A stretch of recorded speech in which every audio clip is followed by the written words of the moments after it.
What's happening, folks? Back with another reaction, back with some more Cyndi Lauper. And we're returning to the 2001 album Shine. Thank you again to Seb.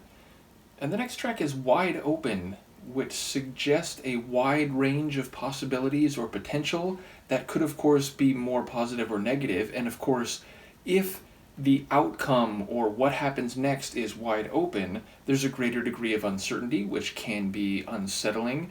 Of course, you could be wide open in terms of being very receptive to an expansive range of possibilities, which sounds more optimistic or accepting. Nevertheless, I do wonder how the simplicity of the title phrase will take shape in specific narrative or scene painting form. I'll see what I can catch on a first listen. Luca will be paying attention as well. This is Cyndi Lauper. The track is Wide Open, and it's from her 2001 album, Shine.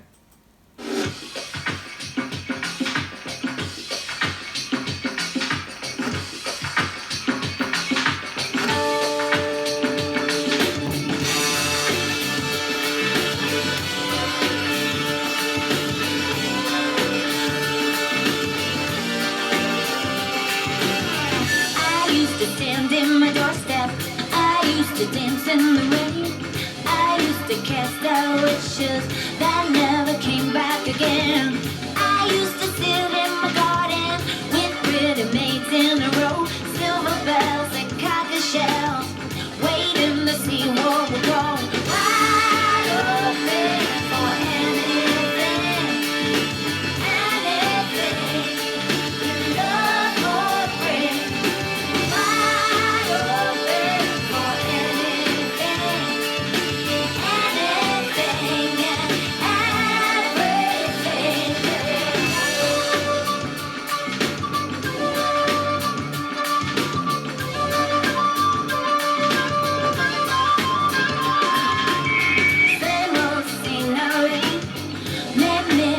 Confused, tired, the same old feeling of being lost and used. About a lonely footprints to see where they would lead, dreaming that they would take me where I want to be. Wide open for anything, anything your love would bring. Wide open for anything.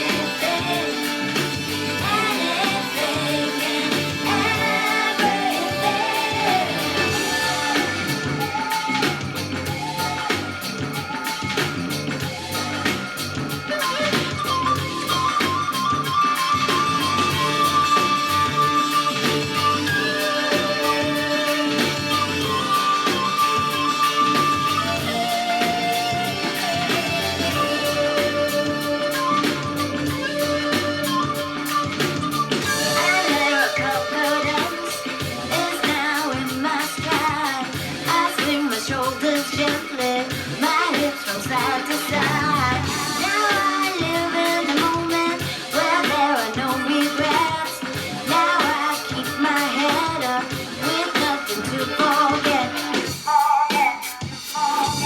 Wide open for anything, anything your love will bring.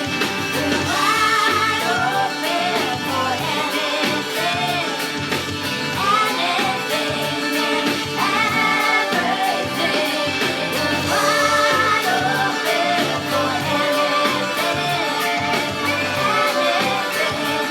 your love would bring. Wide open for anything, anything and everything. Wide open for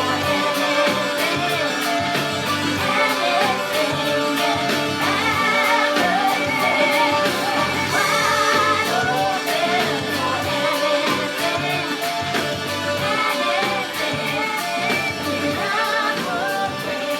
Wide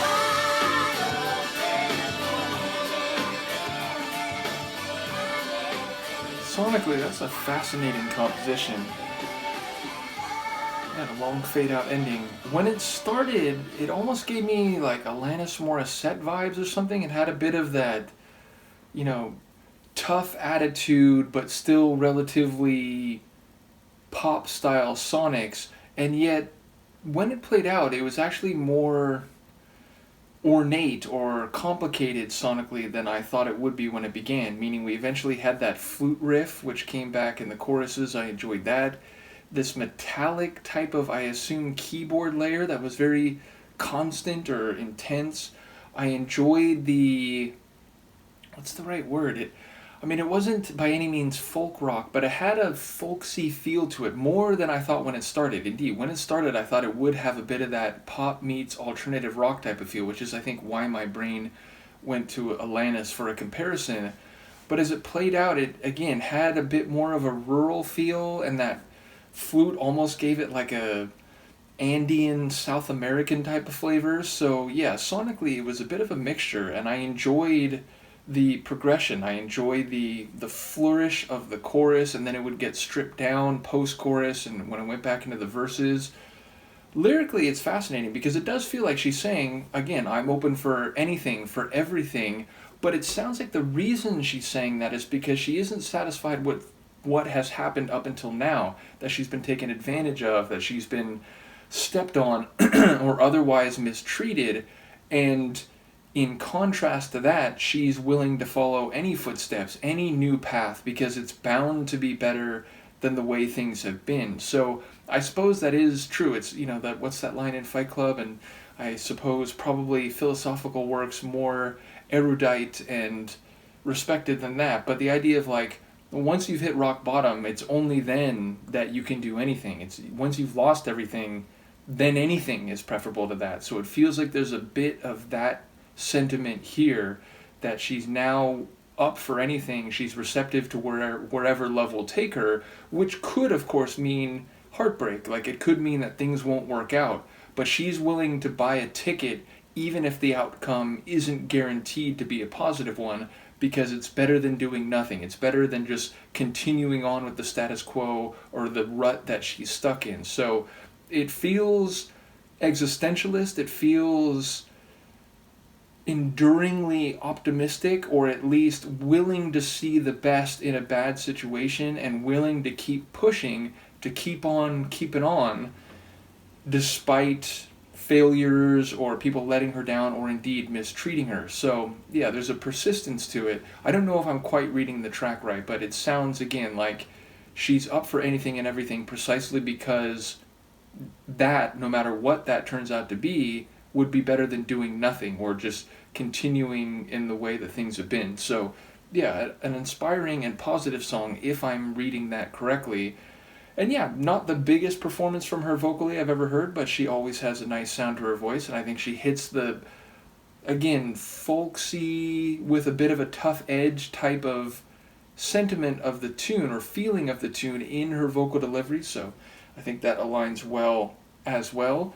Ultimately, I am appreciative to go through later Cyndi material, meaning that when I went into this deep dive, I was really only aware of her classic, like, 80s, energetic synth pop type of tunes, as well as her ballads, I suppose. I was familiar with Time After Time and True Colors, but the point is, hearing later Cyndi, as we went through Sisters of Avalon and now going through Shine, it's a part of her story that I was never familiar with, so it's very fun to catch up on that, and I'm very appreciative. Thank you again to Seb for providing the goods. Do let me know what you think, and Luca, your reign in my lap has come to an end. Let me know what you think. I'll see you next time. Peace.